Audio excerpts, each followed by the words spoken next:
Actes des Apôtres, chapitre 14. Nous commençons au verset 1.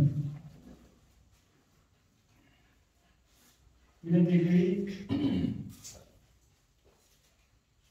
à Icône, Paul et Barnabas entrèrent ensemble dans la synagogue des Juifs, et ils parlaient de telle manière qu'une grande multitude de Juifs et de Grecs crurent. Alors, la synagogue des Juifs. Être juif à l'époque de la loi étaient des personnes selon le cœur de Dieu. C'est pas ça? Les Juifs étaient des personnes selon le cœur de Dieu. Mais il y a une chose là que nous devions comprendre. Alors, Dieu a parlé dans la loi par Moïse. Il a envoyé son Fils unique Jésus-Christ afin que quiconque croit en lui ne périsse point. Mais les Juifs ne l'ont pas reçu. Or, le salut, Dieu a tellement aimé ce peuple qu'il, dans Jean 1, 8, il est allé chez les siens. Les siens ne l'ont pas reçu. Vous voyez, après la mort et la résurrection du Seigneur, Paul et Barnabas, ils se dirigent encore vers eux. Vous allez comprendre la suite. Ils étaient des religieux. Je voudrais nous éveiller ce soir. Ne soyez pas à l'église et à la fin, vous soyez rejetés. Ne soyez pas la religion d'un homme qui est pur. C'est celui qui marche selon la parole de Dieu. Or, l'apôtre Paul, qu'est-ce qu'il faisait? Il ne transmettait que ce que le Seigneur lui avait confié. Le peuple juif, quand vous continuez, il ne permettait pas que l'on touche la loi que Dieu avait donnée à Moïse. Or, Dieu parle. Dieu leur a parlé jusqu'à un certain niveau. Et ils disent que ici, nous restons et là, tu avances. C'est pour cela que les apôtres vont parler, ils vont susciter même des foules, chercher même à les frapper. De même qu'on a frappé, de même qu'ils ont rejeté le Seigneur.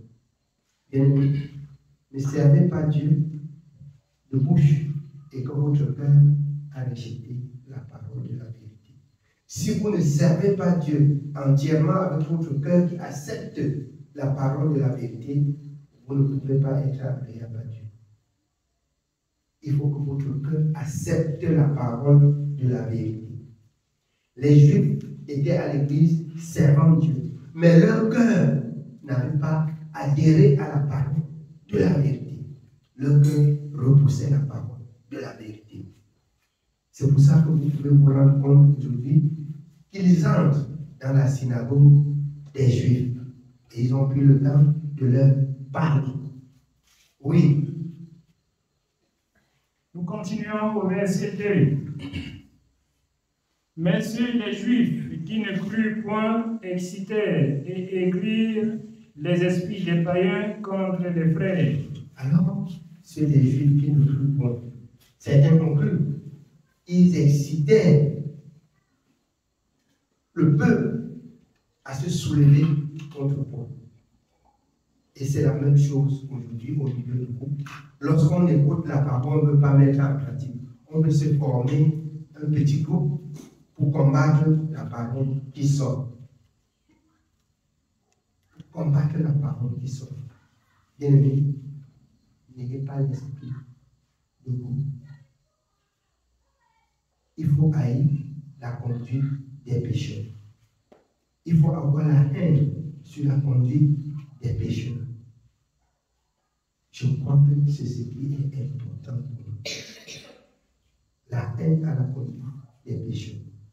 Le pécheur, c'est qui? Vous allez voir que c'est. Vous allez penser que c'est le monde. Ce sont des enfants de Dieu qui se révèlent à Dieu. Ils ne parlent pas au monde. Ceux qui sont dans le monde ne sont pas à l'église pour écouter la parole de Dieu. Le temps où Dieu va les visiter, ils vont écouter la parole.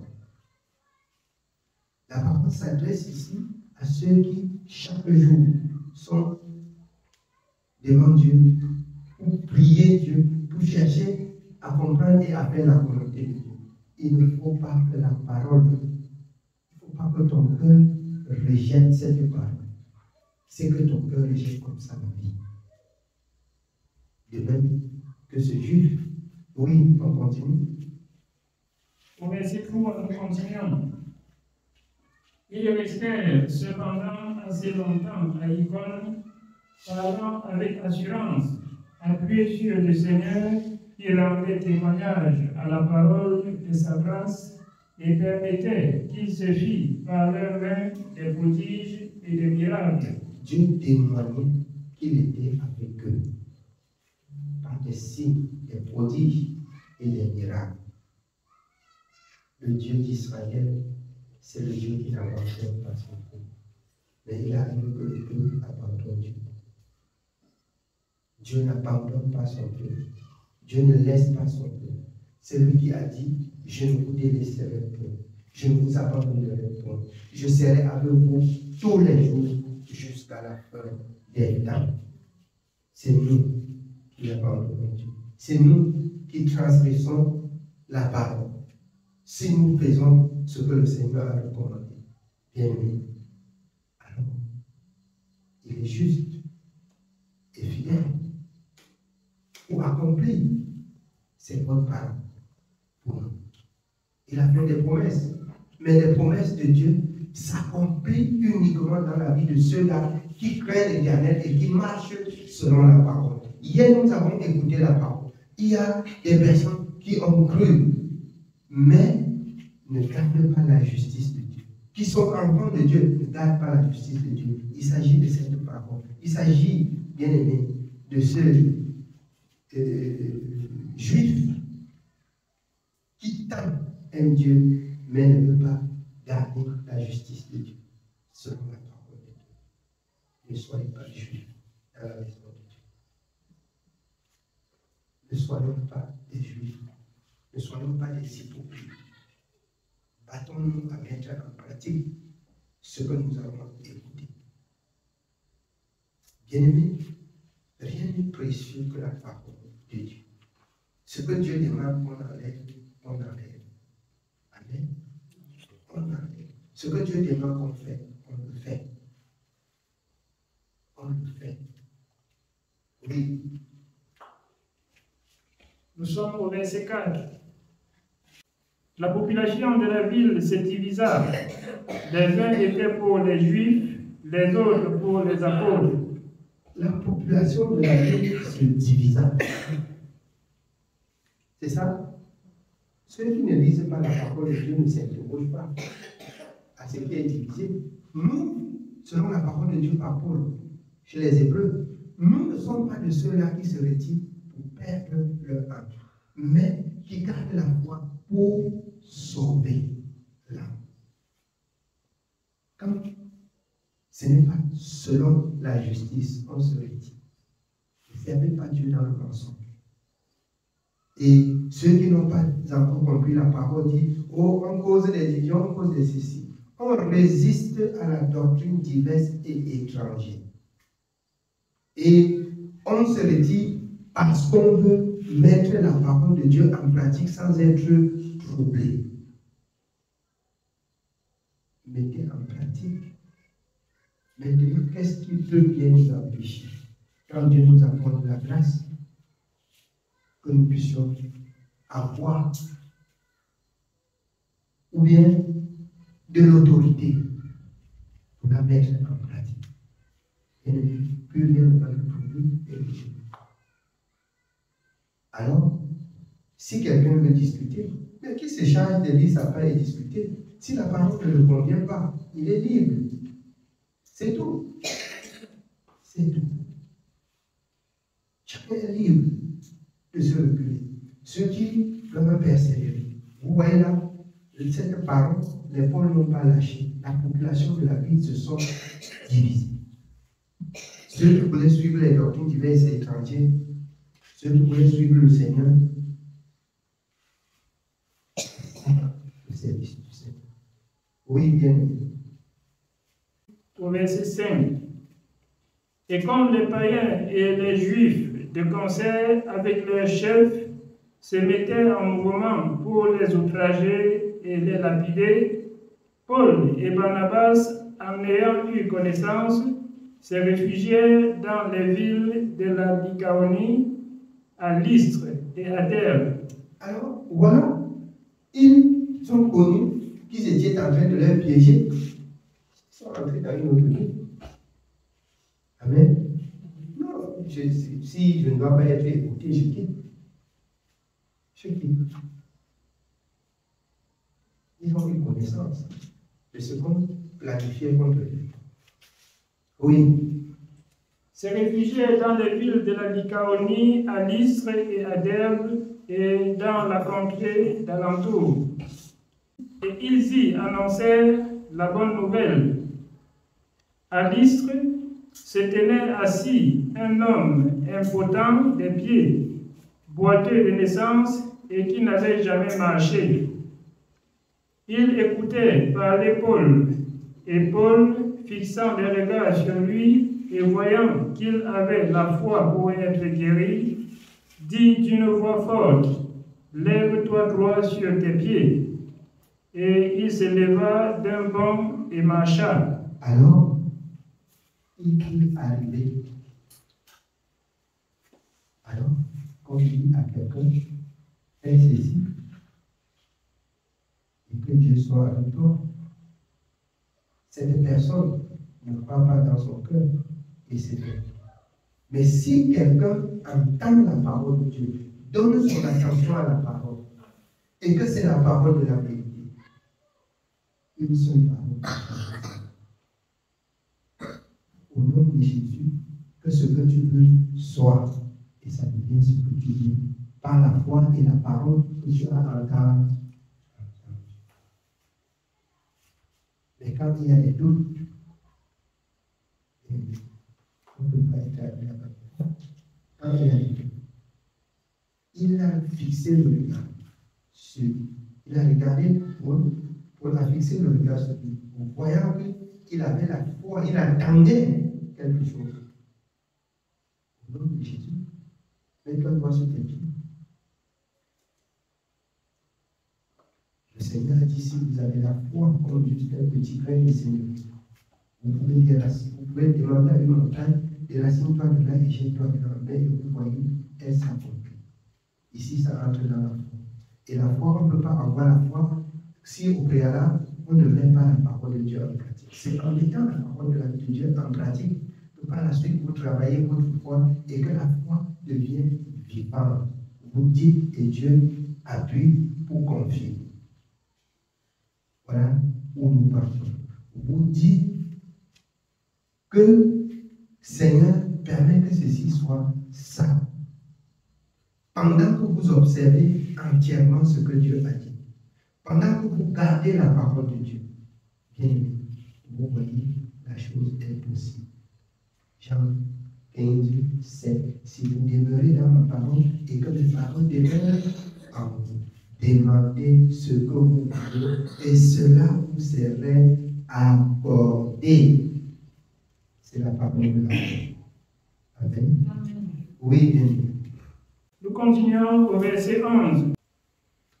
À la vue de ce que Paul avait fait, la foule éleva la voix et dit en langue lycaonienne, « Les dieux sous une forme humaine sont descendus vers nous. » Ils appelaient Barnabas Jupiter et Paul Mercure. Ils ne voyaient plus les hommes, ils voyaient que les dieux sous une forme humaine sont entrés au milieu d'eux, surpris de ce que Dieu pouvait faire. C'était les hommes de la même nature que nous. Jésus-Christ est le même hier, aujourd'hui et éternellement. Ce n'est pas un Dieu qui ment. Si ces choses n'arrivent pas au milieu de nous, c'est que nous ne sommes pas encore ce que Dieu nous conçoit. C'est pour ça, bien-aimé, que je prie Dieu tous les jours, que chacun laisse la rébellion dans son cœur, que chacun nettoie l'hypocrisie dans son cœur et que nous marchions sur les voies droites du Seigneur. Et le Seigneur agit. Vous allez voir. Vous allez tourner, murmurer, tourner, mal parler, tourner, avoir des mauvaises pensées. Jusqu'à quand? Et Dieu va agir pour nous quand? Dieu agira pour nous temps. On peut passer une vie à planer comme ça, disant qu'on est enfant de Dieu. Bien aimé, on a perdu la route depuis longtemps. Dieu c'est sa parole. Dieu c'est sa parole. Le Seigneur c'est sa parole. Amen. Oui. Nous continuons au verset 12. Ils appelaient Barnabas Jupiter et Paul Mercure parce que c'était lui qui portait la parole. Le prêtre de Jupiter, dont le temple était à l'entrée de la ville, amena des taureaux avec des bandelettes vers les apôtres et voulait de même que la foule offrit un sacrifice. Les apôtres, Barnabas et Paul, ayant appris cela, déchirèrent leurs vêtements et se précipitèrent au milieu de la foule. Ils ne voulaient pas se glorifier. Voilà pourquoi ils déchiraient leurs vêtements. Parce qu'on laisse le Dieu très haut pour faire de Dieu, pour les appeler les dieux. Ils ont dit non, jusqu'à déchirer les vêtements. Déchirer les vêtements. Aujourd'hui, sont des enfants de Dieu. S'il a prié pour quelqu'un qui avait les mots de tête, sa famille, il va dire qu'il est prophète de la fin des temps. Parce que les gens parlent. Il va dire ce qu'il est. Il va donner des éléments de ce qu'il est. Il déclasse même Dieu, il reste à la face de Dieu. Bien aimé, Dieu, c'est sa parole. Je vous le dis en toute vérité. Le miracle ne me dit rien. Pour moi, le miracle doit être l'accomplissement de ce que Dieu a dit, tant on a gardé. Pour moi, le miracle ne m'impressionne pas. Ça ne m'impressionne pas. Le miracle ne m'impressionne pas, mais c'est la parole. C'est la parole qu'on a gardée.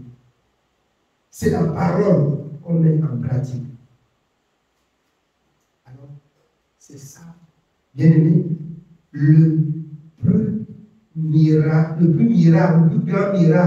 tous les temps, était en pratique la parole. Le plus grand miracle de tous les temps, c'est que Dieu vous a parlé selon la vérité. Dieu vous a parlé selon la vérité. Oui. Nous sommes au verset 14. Les apôtres Barnabas et Paul, ayant appris cela, déchirèrent leurs vêtements et se précipitèrent au milieu de la foule en s'écriant: Ô hommes, pourquoi agissez-vous de la sorte? Nous aussi, nous sommes des hommes de la même nature que vous. Nous sommes les hommes de la même nature que vous. Nous sommes aussi comme vous. Bien-aimés, nous sommes aussi comme les apôtres Paul. Pourquoi Dieu ne doit pas agir avec nous comme il a agi avec eux? Parce que nous sommes souillés. Parce que nous sommes souillés. Parce qu'on se souille tous les jours. On se sanctifie pour un jour, on pêche pour 3 jours. On se sanctifie pour 2 jours, on marche dans l'incrédulité pour 1 semaine. Comment Dieu va agir comment? Comment Dieu peut-il agir? Dieu ne peut pas agir. Dieu ne peut pas agir. Dieu ne peut pas agir. Oui, bien. Nous sommes des hommes de la même nature que vous, et vous apportant une bonne nouvelle, nous vous exhortons à renoncer à ces choses vaines, pour vous tourner vers le Dieu vivant. Tournez-vous vers le Dieu vivant. Renoncez à ces choses, aux vaines idoles. Tournez-vous vers le Dieu vivant. Le Dieu vivant, c'est celui qui a donné la parole de la vérité. Attachez-vous à la parole de la vérité. Le prophète Zacharie l'a dit, Zacharie 8:16, dites la vérité chacun à son prochain. Vous allez vivre en paix. Tournez-vous vers le Dieu vivant. Amen. Oui, bien aimé. Nous vous exhortons à renoncer à ces choses vaines pour vous tourner vers le Dieu vivant qui a fait le ciel, la terre, la mer et tout ce qui s'y trouve. Ce Dieu, dans les âges passés, a laissé toutes les nations suivre leur propre voie, quoiqu'il n'ait cessé de rendre témoignage de ce qu'il est, en faisant du bien, en vous dispensant du ciel les pluies et les saisons fertiles, en vous donnant la nourriture avec abondance et en remplissant vos cœurs de joie. Alors, écoutons très bien. Comme il pleut comme ça, là, je vais vous dire quelque chose. Le plus méchant de la terre, Dieu dans son amour, il ne suspend pas la pluie dans son champ. Il pleut aussi dans son champ. C'est pour montrer la bonté de Dieu. C'est pour montrer jusqu'à combien de fois Dieu est compatissant. Il pleut et il pleut dans le champ du méchant, le plus méchant. Même celui qui vient de tuer, il pleut aussi dans son champ. C'est pour vous dire, si quelqu'un a péché contre toi, alors, bien aimé, sois comme Dieu, aie le cœur de Dieu pour lui pardonner. Ne soyez pressés sur rien. Ne faites rien avec précipitation. Parce que la fin n'est pas encore. Quand ce serait la fin, il n'y aura plus de pardon. Mais maintenant, c'est le moment du pardon. C'est le moment de la réconciliation. Il nous a donné un ministère de réconciliation. Il nous a réconciliés avec lui et nous envoyant réconcilier le monde avec lui. Nous donnons la possibilité aux hommes d'être réconciliés avec Dieu pour jeter les armes de guerre et servir Dieu dans la sainteté et dans la vérité. Amen. Oui, bien. Nous sommes au verset 18. À peine put-il par ces paroles empêcher la foule de leur offrir un sacrifice.